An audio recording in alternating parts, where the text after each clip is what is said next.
Ni kweli unapata vipele vidogo vidogo ambavyo vinakuja na majimaji, ila viwashi wala vikupatii maumivu makali, ila vinakukera sana. Wakati mwingine napelekea ushindwe kabisa kushiriki tendo la ndoa.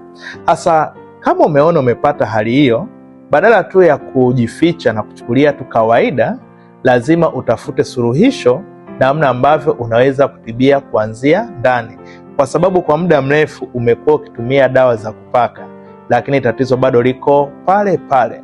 Nataka nikwambie, siku utakapopata dawa ambayo itaenda kutibu kuanzia chanzo, kesi yako itakuwa imeisha.